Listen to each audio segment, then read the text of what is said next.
प्यारे साथियों को नमस्कार, गुड मॉर्निंग। कैसे हैं आप सभी? आशा करते हैं आप सभी स्वस्थ मस्त जबरदस्त होंगे। प्यारे बच्चों, एक विशेष सूचना आप सभी के लिए कि यूपी पुलिस में एसआई और कांस्टेबल दोनों की भर्ती आ गई है। लगभग 25,000 से ज्यादा पद हैं। प्यारे बच्चों, अगर तैयारी कर रहे हो तो अब अपना डेडिकेशन पक्का कर लो। तो प्यारे बच्चे, आज बात करेंगे 28 मार्च के करंट अफेयर्स की और स्टार्ट करते हैं बिना किसी देरी के। पहला प्रश्न आपके सामने आता हुआ प्यारे बच्चों कह रहा है, जीतने वाली दुनिया की एकमात्र चौगुनी पैरा तीरंदाज हैं। तो बच्चों, पहली जो अभी खेलो गेम्स हुए हैं यहीं पर इन्होंने जीता है पदक जो है। तो प्यारे बच्चों, वो कौन है? इनमें से सही जवाब होगा पायल नाग, जो है एकमात्र दुनिया की चौगुनी पैरा तीरंदाज खिलाड़ी हैं। मतलब इनके ना तो हाथ वर्क करते हैं और ना ही इनके पैर वर्क करते हैं, तो ऐसे खिलाड़ी को चौगुनी तीरंदाज कहा जाता है। पैरा आर्चरी प्लेयर है। प्यारे बच्चों, पायल नाग दुनिया की एकमात्र चौगुनी पैरा तीरंदाज हैं जिन्होंने हाल ही में राष्ट्रीय राजधानी में संपन्न हुए खेलो इंडिया पैरा गेम्स में रजत पदक जीता है। प्यारे बच्चों, इनका आयोजन दिल्ली के अंदर हुआ था पैरा गेम्स का 20 से 27 मार्च के बीच में। इनका शुभंकर उज्ज्वला रहा है और प्यारे बच्चों, पहली बार ये 2023 में आयोजित किए गए थे।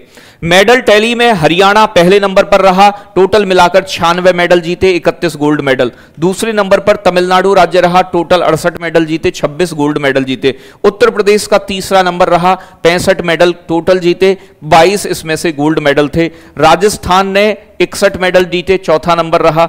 और महाराष्ट्र का 5वां नंबर, 37 कुल मिलाकर मेडल जीते। तो टॉप 1, 2 तो याद रखना, हरियाणा, तमिलनाडु, ठीक है, पैरा गेम्स के अंदर। आगे बात करेंगे, सरकार ने गेमिंग साइटों को किसकी रिपोर्ट के आधार पर ब्लॉक किया है? तो जो प्यारे बच्चों गेमिंग साइट्स होती है ना, जहां पर मतलब ये चलते हैं अलग अलग जो है मामला, जहां पर अवैध रूप से किया जाता है, तो ऐसी साइट्स को जो गेम्स के थ्रू चलती हैं उन्हें सरकार ने हाल ही में ब्लॉक कर दिया है। और वो जो ब्लॉक की गई हैं वो साइबर अपराध समन्वय केंद्र की धारा I4C एक धारा है जो कि प्यारे बच्चों ऐसे जो साइबर अपराध होते हैं उनके खिलाफ प्यारे बच्चों कार्यवाही करने की अनुमति देती है। तो बच्चों, ऑप्शन हो जाता है बी वाला राइट आंसर। तो सही जवाब है बी। भारत सरकार ने भारतीय साइबर अपराध समन्वय केंद्र की धारा I4C की रिपोर्ट के बाद आईटी मध्यस्थ निगम के तहत 1410 गेमिंग साइटों को अवरुद्ध कर दिया है, ब्लॉक कर दिया है। यह भारत सरकार के गृह मंत्रालय के तहत एक प्रमुख पहल है। इसका उद्देश्य देश में साइबर अपराध को रोकथाम और उनसे निपटने के लिए समन्वित ढांचा तैयार करना है। इसकी स्थापना साइबर सुरक्षा को मजबूत करने और डिजिटल धोखाधड़ी को रोकने के लिए की गई थी। इसे औपचारिक रूप से 10 जनवरी 2020 को लॉन्च किया गया था। भारतीय साइबर अपराध समन्वय केंद्र की धारा I4C के तहत इन्हें ब्लॉक किया गया है। 6 अप्रैल को पीएम मोदी किस राज्य में नए पंबन ब्रिज का उद्घाटन करेंगे? तो भैया, पंबन ब्रिज जो है ना वो राम सेतु का भाग माना जाता है। आप जानते हैं कि भारत और श्रीलंका के बीच में पंबन द्वीप है, यहां पर तमिलनाडु के तट के पास में तमिलनाडु है या कन्याकुमारी है, ठीक है ना भाई। तो ये राम सेतु का पार्ट है। यहीं पर पंबन ब्रिज पर एक नया ब्रिज बनाया गया है जिसका उद्घाटन करने जा रहे हैं पीएम मोदी। तो भैया, कहां होगा पंबन ब्रिज? पंबन ब्रिज है तमिलनाडु के अंदर। ऑप्शन हो जाएगा ए इज राइट आंसर। प्रधानमंत्री मोदी 6 अप्रैल 2025 को रामनवमी के अवसर पर नए पंबन रेल पुल का उद्घाटन करेंगे, जो कि प्यारे बच्चों रामनाथपुरम को रामेश्वरम द्वीप से जोड़ता है। तो रामेश्वरम जो स्थित है, चेन्नई एक्सप्रेस में देखा होगा शाहरुख खान जाता है अपने दादा की अस्थियों को लेकर उधर, तो वो रामेश्वरम ही जाता है। ये प्यारे बच्चों 535 करोड़ की लागत से निर्मित ये पुल क्षेत्र में रेलवे कनेक्टिविटी और बुनियादी ढांचे को बढ़िया बनाएगा, रेलवे की कनेक्टिविटी को बेहतर करेगा। ये प्यारे बच्चों रामनाथपुरम को रामेश्वरम आइलैंड से जोड़ेगा, ठीक है भाई। आगे बात करें, तमिलनाडु के मुख्यमंत्री वर्तमान में MK स्टालिन हैं और यहां के राज्यपाल प्यारे बच्चों RN रवि हैं। बहुत बढ़िया। किस राज्य ने नागरिक सेवाओं के लिए AI चैटबॉट सारथी लॉन्च किया है? लोगों की सुविधा बेहतर करने के लिए एक नया AI चैटबॉट लॉन्च किया गया है, सारथी नाम का। वो किस राज्य की एक पहल है? तो भैया, सही जवाब होगा हरियाणा। तो हरियाणा राज्य ने नया AI चैटबॉट प्यारे बच्चों सारथी लॉन्च किया है। हरियाणा सरकार ने नागरिकों की सेवा के लिए AI चैटबॉट सारथी लॉन्च किया, चैटबॉट का नाम है सारथी, लॉन्च किया गया हरियाणा सरकार के मुख्यमंत्री नायब सिंह सैनी ने। उद्देश्य है नागरिकों को सरकारी दस्तावेजों और नीतियों तक त्वरित पहुंच प्रदान करना। ठीक है भाई, तो सरकारी दस्तावेज अगर जानना चाहता है कोई नागरिक या फिर सरकार की नीतियों के बारे में, वो जानकारी यहां मिलेगी। तो मुख्यमंत्री है नायब सिंह सैनी और यहां के प्यारे बच्चों बंडारू दत्तात्रेय जो है राजस्थानी हरियाणा के राज्यपाल हैं। ठीक है भाई, लूर, गुग्गा, ये सभी यहां के प्यारे बच्चों घूमर नृत्य है, झूमर जो है। हाल ही में किस खिलाड़ी ने बैडमिंटन से संन्यास लेने की घोषणा की है? तो किस भारतीय खिलाड़ी ने हाल ही में प्यारे बच्चों बैडमिंटन से बैडमिंटन से संन्यास की घोषणा की है? तो सही जवाब होगा बी सुमित रेड्डी। तो बी सुमित रेड्डी जो खिलाड़ी हैं प्यारे बच्चों, बैडमिंटन प्लेयर हैं, इन्होंने हाल ही में संन्यास लेने की घोषणा कर दी है। बी सुमित रेड्डी भारत के शीर्ष युगल खिलाड़ी जो जोड़े में खेलते हैं उनमें से एक थे। उन्होंने पुरुष युगल और मिश्रित युगल दोनों में शानदार प्रदर्शन किया है। इन्होंने हाल ही में संन्यास की घोषणा की है। मन्नू अत्री के साथ पुरुष युगल में साझेदारी की इन्होंने। अपने करियर का सर्वोच्च 17वीं विश्व रैंकिंग हासिल की है सबसे अच्छी बैडमिंटन में। 2016 के एशियाई खेलों में स्वर्ण पदक भी जीता है। 2016 के रियो ओलंपिक के लिए क्वालिफाई भी किया है। हैदराबाद में एशियाई जो टीम चैंपियनशिप में भारत का प्रतिनिधित्व किया। अंतरराष्ट्रीय टूर्नामेंट में जो सफलता मिली है, मैक्सिको सिटी ग्रांड पिक्स का खिताब इन्होंने जीता है। कनाडा ओपन विजेता रहे हैं। यूएस ओपन और डच ओपन के उपविजेता ये रहे हैं। तो वी सुमित रेड्डी ने हाल ही में संन्यास की घोषणा कर दी। ये प्यारे बच्चों आपके बैडमिंटन प्लेयर थे। डीआरडीओ और भारतीय नौसेना ने VLSRSAM एक मिसाइल का सफल परीक्षण किस राज्य में किया है? देखो भैया, अगर बात करें, इसरो अपने सैटेलाइट भेजता है आंध्र प्रदेश के पुलिकट झील के अंदर श्रीहरिकोटा पर सतीश धवन स्पेस सेंटर से। भारत अपना जो प्यारे बच्चों परीक्षण करता है मिसाइल का, वो उड़ीसा के तट पर चांदीपुर और व्हीलर आइलैंड से। व्हीलर द्वीप का नया नाम एपीजे अब्दुल कलाम द्वीप है। तो भारत की ज्यादातर मिसाइल टेस्ट जो होती है ना, वो कहां होती हैं? उड़ीसा के अंदर होती हैं। कहां होती हैं बेटा? उड़ीसा के अंदर मिसाइल टेस्ट होती हैं। तो डीआरडीओ और भारतीय नौसेना ने प्यारे बच्चों VLSRASAM नामक मिसाइल उड़ीसा के चांदीपुर से सफल परीक्षण किया है। कब किया? 26 मार्च को। मिसाइल का पूरा नाम क्या है? Vertically launched short range surface to air missile. तो इसे शॉर्ट में V4 होता है, vertically, L4 launched, S4 short, R4 range, S4 surface, A4 प्यारे बच्चों एयर, M4 मिसाइल। तो भैया जी, आधिकारिक बयान रक्षा मंत्री राजनाथ सिंह, रक्षा मंत्री हमारे भारतीय नौसेना के लिए एक सोर्स के प्यारे बच्चों मल्टीफायर के तौर पे किया है। इसका उपयोग किया जाएगा। डीआरडीओ के चेयरमैन हैं समीर कामत। डीआरडीओ की स्थापना हुई 1958 में। डीआरडीओ को हर साल 1 जनवरी को अपना स्थापना दिवस मनाता है। नौसेना प्रमुख कौन है अभी? दिनेश कुमार त्रिपाठी। नौसेना की स्थापना कब हुई? 26 जनवरी 1950 में। नौसेना दिवस कब मनाते हैं हर साल? 4 दिसंबर को नौसेना का दिवस मनाया जाता है। आगे बात करेंगे, हाल ही में किसे IFCI, ठीक है, भारतीय औद्योगिक वित्त निगम का MD और CEO नियुक्त किया गया है। स्टार मार लेना, बहुत महत्वपूर्ण प्रश्न बनने वाला है ये। तो प्यारे बच्चों जितेंद्र अशाटी को प्यारे बच्चों किसे? तो राहुल भावे को नियुक्त किया गया है भारतीय औद्योगिक वित्त निगम का नया MD CEO। अगर मैं बात करें, भारत की पहली वित्तीय संस्थान थी, इसकी स्थापना कई बार एग्जाम में आ चुकी है। तो प्यारे बच्चों राहुल भावे को IFCI के MD और CEO नियुक्त किया गया है। इसकी अंग्रेजी में full form industrial finance corporation of India है। ये पदभार ग्रहण करने की तिथि 3 वर्षों के लिए अपने पद पर रहेंगे। ठीक है भाई, ये इससे पहले ये यानी कि उप प्रबंधक थे, यानी कि किसके? IFCI के। यानी कि अगर मैं बात करूं प्यारे बच्चों, IFCI जो है इसकी स्थापना 1948 में हुई, Indian financial corporation of India. प्यारे बच्चों ये देश का पहला फाइनेंशियल इंस्टीट्यूशन था। इसका मुख्यालय नई दिल्ली में है। औद्योगिक और बुनियादी ढांचे की यानी परियोजनाओं के लिए वित्त पोषण यानी कि फाइनेंस फंड्स रेज करना इसका काम है। तो औद्योगिक विकास के लिए ही काम करता है। यह कह रहा है केनरा बैंक ने हाल ही में किसे कार्यकारी निदेशक के तौर पर नियुक्त किया है? तो भैया जी सही जवाब है इसका केनरा बैंक के नए जो कार्यकारी निदेशक बने हैं, ठीक है भाई, डायरेक्टर बने हैं, वो कौन बने हैं? सॉरी एस के मजूमदार। कौन बने बेटा? एस के मजूमदार साहब बने हैं। तो भैया केनरा बैंक के नए कार्यकारी निदेशक जो डायरेक्टर बने हैं, एग्जीक्यूटिव डायरेक्टर मजूमदार साहब। तो बच्चों एस के मजूमदार को केनरा बैंक के कार्यकारी निदेशक के तौर पर नियुक्त किया गया है। प्रभावी कब से होंगे? 24 मार्च 2025 से। केनरा बैंक के मुख्य वित्तीय अधिकारी बने हैं, यानी कि पहले थे, अब ये अध्यक्ष बन गए इसके, ऐसा मानो आप, एमडीसीओ। यानी कि 1 जुलाई 1906 को मंगलौर के अंदर केनरा बैंक की स्थापना हुई थी। इसके स्थापनाकर्ता प्यारे बच्चे अम्मेबल सुब्बाराव पई थे। तो सुब्बाराव पई द्वारा केनरा बैंक स्थापित किया गया। बेंगलोर के अंदर इस समय केनरा बैंक का हेडक्वार्टर है, मुख्यालय है। तो कहां है? बेंगलुरु में। यह कह रहा है किस राज्य की पुलिस ने पारदर्शी तबादलों के लिए मोबाइल ऐप लॉन्च किया है? भैया आप जानते हैं पुलिस में भ्रष्टाचार, तबादलों को लेकर भी रिश्वतखोरी चलती है। मेरा सही जगह ट्रांसफर हो जाए तो मामला बड़ा गंभीर है। इसीलिए पश्चिम बंगाल सरकार ने हाल ही में क्या किया है भैया, ये तबादलों को इस पर मतलब पारदर्शी बनाने के लिए, रिश्वतखोरी रोकने के लिए प्यारे बच्चों प्लेटफॉर्म मोबाइल ऐप लॉन्च किया है।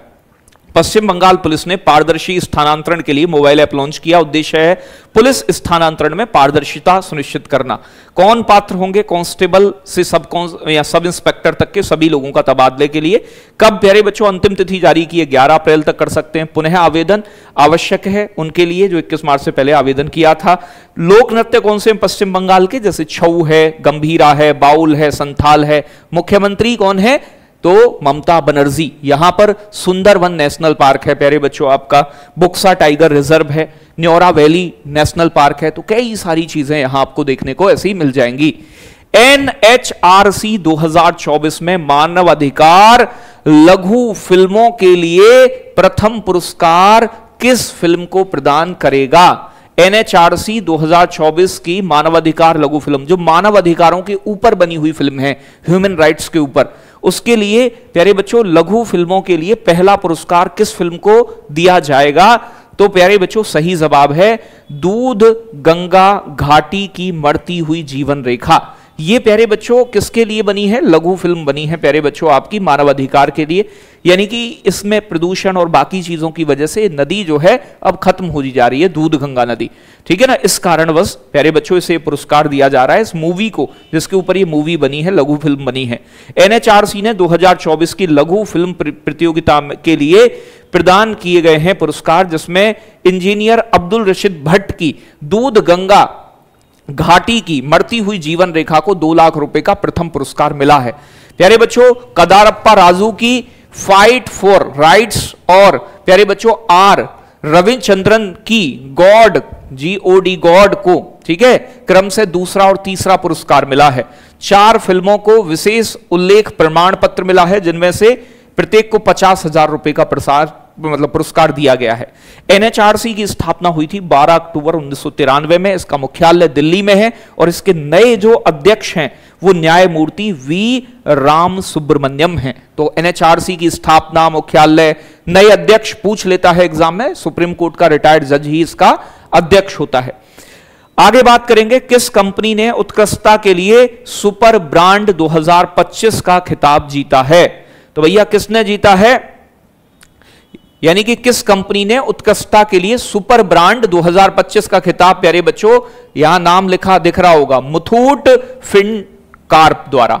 तो मुथूट फिनकॉर्प कंपनी ने उत्कृष्टता का सुपर ब्रांड 2025 का अवार्ड जीत लिया है। तो बात करें मुथूट फिनकॉर्प लिमिटेड को प्रतिष्ठित सुपर ब्रांड 2025 के खिताब से सम्मानित किया गया। इसकी 138 वर्ष की विरासत में एक महत्वपूर्ण मील का पत्थर है। इस खिताब को पाने वाला पहला प्यारे बच्चों गोल्ड लोन NBFC है, जिसे उत्कृष्ट उपभोक्ता विश्वास, सद्भावना और नेतृत्व के लिए मान्यता दी गई है। यह पुरस्कार मुथूट फिनकॉर्प की मजबूत ब्रांड क्वालिटी, ग्राहक संबंधों और शहरी और ग्रामीण दोनों बाजारों में व्यापक प्रभाव को दर्शाता है कि मुथूट फिनकॉर्प जो है यानी कि कितने अच्छे तरीके से अपनी सर्विस दे रहा है। इसके लिए ही इसे प्रतिष्ठित सुपर ब्रांड 2025 का अवार्ड प्रदान किया गया है। विश्व रंगमंच दिवस हर साल कब मनाया जाता है? ये एग्जाम में भी कई बार पूछा जा चुका है, ठीक है भाई। तो ये आपका जो थिएटर डे है ये कब मनाया जाता है? थिएटर डे तो हर साल 27 मार्च को विश्व रंगमंच दिवस के तौर पे बेटा सेलिब्रेट करते हैं। सही जवाब होगा ऑप्शन नंबर सी। तो यहां बात की जाए 1962 से विश्व रंगमंच दिवस ITI केंद्रों, ITI सहयोगी सदस्यों, रंगमंच पेशेवरों, रंगमंच संगठनों, रंगमंच विश्वविद्यालयों और विश्व भर रंगमंच प्रेमियों द्वारा 27 मार्च को मनाया जाता है। तो ये कब से शुरू हुआ था? 1962 से। विश्व रंगमंच दिवस 2025 की जो थीम है रंगमंच और शांति की संस्कृति विषय पर केंद्रित रही है इस बार की थीम। आगे बात करेंगे बेटा, कौन सा देश 2024 में विश्व का दूसरा सबसे बड़ा चाय निर्यातक बन गया है, यानी कि चाय का एक्सपोर्टर बन गया है? तो भैया चाय का सबसे बड़ा उत्पादक केन्या है। आप जानते हैं ये उत्पादन और निर्यात के मामले में पहले नंबर पर है, लेकिन भारत श्रीलंका को पीछे छोड़कर बेटा इस बार दूसरे स्थान पर पहुंच गया है। भारत का सबसे बड़ा चाय उत्पादक राज्य असम है, आप जानते हो। तो बात की जाए, भारत ने वैश्विक चाय उद्योग में एक महत्वपूर्ण उपलब्धि हासिल की है। 2024 में श्रीलंका को पीछे छोड़कर भारत विश्व का दूसरा बड़ा चाय निर्यातक बन गया, जबकि केन्या टॉप पर है, ये उत्पादन में भी टॉप पर है। भारत का निर्यात 2024 में 10 वर्ष के उच्चतम स्तर पर 255 मिलियन किलोग्राम हमने चाय को एक्सपोर्ट करा है। तो 255 मिलियन केजी चाय हमने बाहर बेची है। भारत की असम, दार्जिलिंग और नीलगिरी की चाय को विश्व की सबसे बेहतरीन चायों में से एक माना जाता है, और जो आपका असम राज्य है ये भारत का सबसे बड़ा चाय उत्पादक राज्य भी कहलाता है, याद रखिएगा। आगे बात करेंगे तो 27 तारीख की करंट अफेयर्स का एक रिवीजन हम कर लेते हैं। दूध के उत्पादन में पहले स्थान पर कौन सा देश आ गया है? तो अपना भारत। प्यारे बच्चों, आपका सेपक टकराव विश्व कप जो बिहार में आयोजित हुआ है, ठीक है भाई, कहां आयोजित हुआ है? ISTAF सेपक टकराव विश्व कप का आयोजन बिहार में किया गया। हाल ही में किसे नीति आयोग के पूर्णकालिक सदस्य के रूप में नियुक्त किया गया है? तो राजीव गौबा नियुक्त हुए हैं नीति आयोग के पूर्णकालिक सदस्य। आगे बात करेंगे, किस देश ने न्यू डेवलपमेंट बैंक में शामिल होने की घोषणा की है? इंडोनेशिया अब NDB का नया मेंबर बनने वाला है। यह ब्रिक्स का भी 10वां सदस्य देश बना है। पशुधन बीमा योजना किसके तहत संचालित होती है? तो राष्ट्रीय पशुधन मिशन जो लॉन्च हुआ था 2014 में। तुम्हारे साथ साथ मेरी करंट भी ठीक होती जा रही है। अब आगे चलें बेटा, ये कह रहा है हाल ही में किसने एशियाई कुश्ती चैंपियनशिप 2025 में कांस्य पदक जीता है? तो भैया सुनील कुमार भारतीय पहलवान ने जीता है। हाल ही में कौन United world wrestling UWW Asia bureau के सदस्य चुने गए हैं? तो सही जवाब होगा संजय सिंह। अमेरिकी सीनेट ने किस भारतीय मूल के वैज्ञानिक को राष्ट्रीय स्वास्थ्य संस्था, जो अमेरिका की स्वास्थ्य संस्था है, इसका डायरेक्टर बनाया है? तो जय भट्टाचार्य जो भारतीय मूल के डॉक्टर हैं, इन्हें प्यारे बच्चों अमेरिका के राष्ट्रीय स्वास्थ्य संस्थान का डायरेक्टर चुना गया है। प्यारे बच्चों, OTT प्ले अवार्ड्स 2025 में सर्वश्रेष्ठ अभिनेता का अवार्ड किसे मिला है? तो मनोज बाजपेयी को मिला है। किसे मिला है बेटा? मनोज बाजपेयी को मिला है। किस मंत्रालय ने बालपन की कविता पहल शुरू की है? शिक्षा मंत्रालय। शिक्षा मंत्री कौन है? धर्मेंद्र प्रधान है भैया जी। कौन है? धर्मेंद्र प्रधान। आगे बात करें तो अगला प्रश्न आता है होमवर्क का। आपका होमवर्क में पूछा है आपसे भारतीय ओलंपिक संघ के पहले अध्यक्ष कौन थे, और साथ के साथ भारतीय ओलंपिक संघ की स्थापना कब हुई? ठीक है भाई, और साथ के साथ साथ कि भारतीय ओलंपिक संघ के वर्तमान अध्यक्ष कौन हैं, और साथ के साथ साथ प्यारे बच्चों इसका हेड क्वार्टर कहां है। ये 4 चीजें, और चारों चीजें एग्जाम में कम से कम कई बार पूछी जा चुकी हैं। तो इस प्रश्न का जवाब कि भारतीय ओलंपिक संघ के पहले अध्यक्ष कौन थे, मुझे कमेंट सेक्शन में कमेंट करके आप सभी लोग बताओगे कि किस तरीके से आगे चीजों को करना है, ठीक है, और इसका जवाब देंगे। बाकी अब तैयार हो जाओ, यूपी पुलिस कांस्टेबल हो या फिर आपका UPSI हो, प्यारे बच्चों आपको अब मेहनत की जरूरत है, और हम मिलकर मेहनत करेंगे और बहुत जोरदार तरीके से फिर से, जैसे कि यूपी पुलिस कांस्टेबल इस बार भी आप जानते हैं GK GS हो, रीजनिंग हो, मैथ हो, GK GS में 30-30, 32-32 नंबर मेरे पढ़ाए हुए बच्चों के बहुत कम समय में मैंने प्यारे बच्चों दिलाए हैं, और ऐसे बहुत सारे बच्चे हैं। तो सभी बच्चे प्रिपेयर रहें, तैयार रहें। बहुत सारा प्यार, love you, take care, bye bye, जय हिंद, जय भारत साथियों।